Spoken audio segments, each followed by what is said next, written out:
लीजिए सुनिए मुंशी प्रेमचंद के लिखे उपन्यास सेवा सदन के 39वें भाग को मेरी यानी समीर गोस्वामी की आवाज में। प्रातःकाल ये शोक समाचार अमूला में फैल गया। इन्हें गिने सज्जनों को छोड़कर कोई भी उमानाथ के द्वार पर संवेदना प्रकट करने न आया।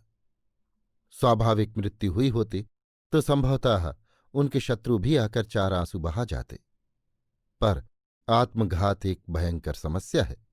यहां पुलिस का अधिकार है। इस अवसर पर मित्रदल ने भी शत्रुवत व्यवहार किया। उमानाथ से गजाधर ने जिस समय ये समाचार कहा उस समय वो कुएं पर नहा रहे थे। उन्हें लेश मात्र भी दुख व कौतूहल नहीं हुआ। इसके प्रतिकूल उन्हें कृष्णचंद्र पर क्रोध आया। पुलिस के हथकंडों की शंका ने शोक को भी दबा दिया। उन्हें स्नान ध्यान में उस दिन बड़ा विलंब हुआ। संदिग्ध चित्त को अपनी परिस्थिति के विचार से अवकाश नहीं मिलता। वो समय ज्ञान रहित हो जाता है। जानवी ने बड़ा हाहाकार मचाया। उसे रोते देखकर उसकी दोनों बेटियां भी रोने लगीं। पास पड़ोस की महिलाएं समझाने के लिए आ गईं। उन्हें पुलिस का भय नहीं था, पर आर्तनाद शीघ्र ही समाप्त हो गया। कृष्णचंद्र के गुणदोष की विवेचना होने लगी। सर्वसम्मति ने स्थिर किया कि उनमें गुण की मात्रा दोष से बहुत अधिक थी। दोपहर को जब उमानाथ घर में शरबत पीने आए और कृष्णचंद्र के संबंध में कुछ अनुदारता का परिचय दिया तो जानवी ने उनकी ओर वक्र नेत्रों से देखकर कहा, कैसी तुच्छ बातें करते हो। उमानाथ लज्जित हो गए। जानवी अपने हार्दिक आनंद का सुख अकेले उठा रही थी। वो इस भाव को इतना तुच्छ और नीच समझती थी कि उमानाथ से भी उसे गुप्त रखना चाहती थी। सच्चा शोक शांता के सिवा और किसी को न हुआ। यद्यपि अपने पिता को वो सामर्थ्यहीन समझती थी, तथापि संसार में उसके जीवन का एक आधार मौजूद था। अपने पिता की हीन अवस्था ही उसकी पितृभक्ति का कारण थी।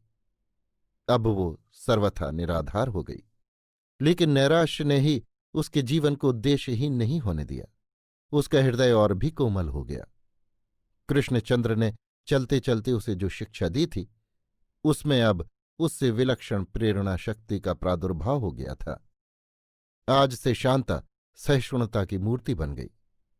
पावस की अंतिम बूंदों के सदृश मनुष्य की वाणी के अंतिम शब्द कभी निष्फल नहीं जाते।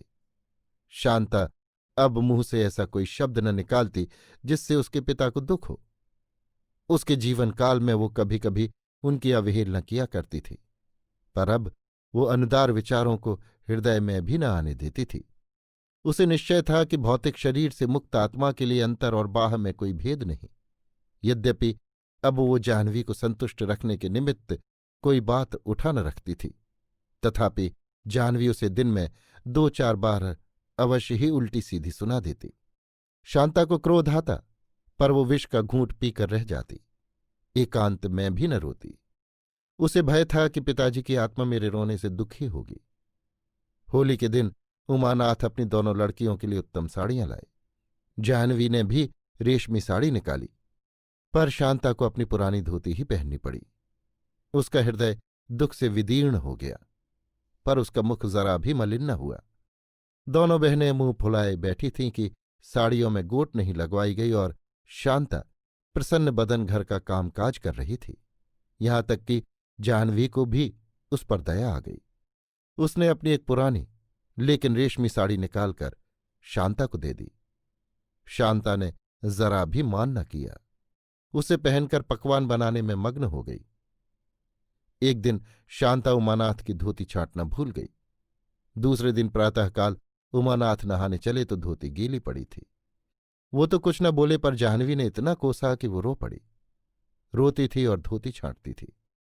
उमानाथ को ये देखकर दुख हुआ। उन्होंने मन में सोचा, हम केवल पेट की रोटियों के लिए इस अनाथ को इतना कष्ट दे रहे हैं। ईश्वर के यहां क्या जवाब देंगे। जाह्नवी को तो उन्होंने कुछ न कहा, पर निश्चय किया कि शीघ्र ही इस अत्याचार का अंत कर देना चाहिए। मृतक संस्कारों से निवृत्त होकर उमानाथ आजकल मदन सिंह पर मुकदमा दायर करने की कार्यवाही में मग्न थे। वकीलों ने उन्हें विश्वास दिला दिया था कि तुम्हारी अवश्य विजय होगी। 5,000 रुपये मिल जाने से मेरा कितना कल्याण होगा, ये कामना उमानाथ को आनंदोन्मत्त कर देती थी। इस कल्पना ने उनकी शुभाकांक्षाओं को जागृत कर दिया था। नया घर बनाने के मंसूबे होने लगे थे। उस घर का चित्र हृदय पट पर खिंच गया था। उसके लिए उपयुक्त स्थान की बातचीत शुरू हो गई थी। इन आनंद कल्पनाओं में शांता की सुधि न रही। जाह्नवी के इस अत्याचार ने उनको शांता की ओर आकर्षित किया। गजाधर के दिए हुए सहस्त्र रुपए, जो उन्होंने मुकदमे के खर्च के लिए अलग रख दिए थे, घर में मौजूद थे। एक दिन जाह्नवी से उन्होंने इस विषय में कुछ बातचीत की। कहीं एक सुयोग्य वर मिलने की आशा थी। शांता ने ये बातें सुनी। मुकदमे की बातचीत सुनकर भी उसे दुख होता था, पर वो उसमें दखल देना अनुचित समझती थी। लेकिन विवाह की बातचीत सुनकर वो चुप न रह सकी। एक प्रबल प्रेरक शक्ति ने उसकी लज्जा और संकोच को हटा दिया। ज्यों ही उमानाथ चले गए, वो जाह्नवी के पास आकर बोली, मामा अभी तुमसे क्या कह रहे थे? जाह्नवी ने असंतोष के भाव से उत्तर दिया, क्या कह रहे थे? अपना दुख रो रहे थे। अभागिन सुमन ने ये सब कुछ किया, नहीं तो ये दोहर कम्मा क्यों करना पड़ता? अब न उतना उत्तम कुल ही मिलता है, न वैसा सुंदर वर। थोड़ी दूर पर एक गांव है, वहीं एक वर देखने गए थे। शांता ने भूमि की ओर ताकते हुए उत्तर दिया, क्या मैं तुम्हें इतना कष्ट देती हूं कि मुझे फेंकने की पड़ी हुई है? तुम मामा से कह दो कि मेरे लिए कष्ट न उठाएं। जाह्नवी, तुम उनकी प्यारी भांजी हो, उनसे तुम्हारा दुख नहीं देखा जाता। मैंने भी तो यही कहा था कि अभी रहने दो, जब मुकदमे का रुपया हाथ आ जाए तो निश्चिंत होकर करना। पर वो मेरी बात माने तब तो। शांता, मुझे वहीं क्यों नहीं पहुंचा देते? जाह्नवी ने विस्मित होकर पूछा, कहाँ? शांता ने सरल भाव से उत्तर दिया, चाहे चुनार चाहे काशी। जाह्नवी, कैसी बच्चों की सी बातें करती हो? अगर ऐसा ही होता तो रोना काहे का था? उन्हें तुम्हें घर में रखना होता तो ये उपद्रव क्यों मचाते? शांता, बहू बनाकर ना रखें, लौंडी बनाकर तो रखेंगे। जाह्नवी ने निर्दयता से कहा, तो चली जाओ। तुम्हारे मामा से कभी ना होगा कि तुम्हें सिर चढ़ाकर ले जाएं और वहां अपना अपमान करा के फिर तुम्हें ले आएं। वो तो उन लोगों का मुंह कुचलकर उनसे रुपए भराएंगे। शांता, मामी वे लोग चाहे कैसे ही अभिमानी हो, लेकिन मैं उनके द्वार पर जाकर खड़ी हो जाऊंगी तो उन्हें मुझ पर दया आ ही जाएगी। मुझे विश्वास है कि वो मुझे अपने द्वार पर से हटा न देंगे। अपना बैरी भी द्वार पर आ जाए तो उसे भगाते संकोच होता है। मैं तो फिर भी। जाह्नवी अधीर हो गई। ये निर्लज्जता उससे सही न गई। बात काटकर बोली, चुप भी रहो। लाज हया तो जैसे तुम्हें छू नहीं गई। मान न मान, मैं तेरा मेहमान। जो अपनी बात न पूछे, वो चाहे धन्ना सेठ ही क्यों ना हो, उसकी ओर आंख उठाकर न देखूं। अपनी तो ये टेक है। अब तो वे लोग यहां आकर नक घिसनी भी करें तो तुम्हारे मामा दूर से ही भगा देंगे। शांता चुप हो गई। संसार चाहे जो कुछ समझता हो, वो अपने को विवाहिता ही समझती थी। विवाहिता कन्या का दूसरे घर में विवाह हो, ये उसे अत्यंत लज्जाजनक, असह्य प्रतीत होता था। बारात आने के 1 मास पहले से वो सदन के रूप गुण की प्रशंसा सुन सुनकर उसके हाथों बिक चुकी थी। उसने अपने द्वार पर द्वारचार के समय सदन को अपने पुरुष की भांति देखा था। इस प्रकार नहीं मानो वो कोई अपरिचित मनुष्य है। अब किसी दूसरे पुरुष की कल्पना उसके सतीत्व पर कुठार के समान लगती थी। वो इतने दिनों तक सदन को अपना पति समझने के बाद उसे हृदय से निकाल न सकती थी, चाहे वो उसकी बात पूछे या न पूछे, चाहे उसे अंगीकार करे या न करे। अगर द्वारचार के बाद ही सदन उसके सामने आता तो वो उसी भांति मिलती मानो वो उसका पति है।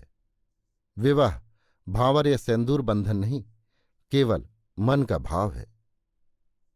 शांता को अभी तक ये आशा थी कि कभी न कभी मैं पति के घर अवश्य जाऊंगी, कभी न कभी स्वामी के चरणों में अवश्य ही आश्रय पाऊंगी। पर आज अपने विवाह की या पुनर्विवाह की बात सुनकर उसका अनुरक्त हृदय कांप उठा। उसने निसंकोच होकर जाह्नवी से विनय की कि मुझे पति के घर भेज दो। यहीं तक उसकी सामर्थ्य थी, इसके सिवा वो और क्या करती। पर जाह्नवी की निर्दयतापूर्ण उपेक्षा देखकर उसका धैर्य हाथ से जाता रहा। मन की चंचलता बढ़ने लगी। रात को जब सब सो गए तो उसने पद्म सिंह को एक विनय पत्र लिखना शुरू किया। ये उसका अंतिम साधन था। इसके निष्फल होने पर उसने कर्तव्य का निश्चय कर लिया था। पत्र शीघ्र समाप्त हो गया। उसने पहले ही से कल्पना में उसकी रचना कर ली थी, केवल लिखना बाकी था। पूज्य धर्म पिता के चरण कमलों में सेविका शांता का प्रणाम स्वीकार हो। मैं बहुत दुख में हूं, मुझ पर दया करके अपने चरणों में आश्रय दीजिए। पिताजी गंगा में डूब गए। यहां आप लोगों पर मुकदमा चलाने का प्रस्ताव हो रहा है। मेरे पुनर्विवाह की बातचीत हो रही है। शीघ्र सुधि लीजिए। 1 सप्ताह तक आपकी राह देखूंगी। उसके बाद फिर आप इस अबला की पुकार न सुनेंगे। इतने में जाह्नवी की आंखें खुली। मच्छरों ने सारे शरीर में कांटे चुभो दिए थे। खुजलाते हुए बोली, शांता, ये क्या कर रही है? शांता ने निर्भय होकर कहा, पत्र लिख रही हूं। किसको? अपने श्वसुर को। चुल्लू भर पानी में डूब नहीं मरती? 7वें दिन मरूंगी। जाह्नवी ने कुछ उत्तर न दिया, फिर सो गई। शांता ने लिफाफे पर पता लिखा और उसे अपने कपड़ों की गठरी में रखकर लेट रही। अभी आप सुन रहे थे मुंशी प्रेमचंद के लिखे उपन्यास सेवा सदन के 39वें भाग को मेरी यानी समीर गोस्वामी की आवाज में।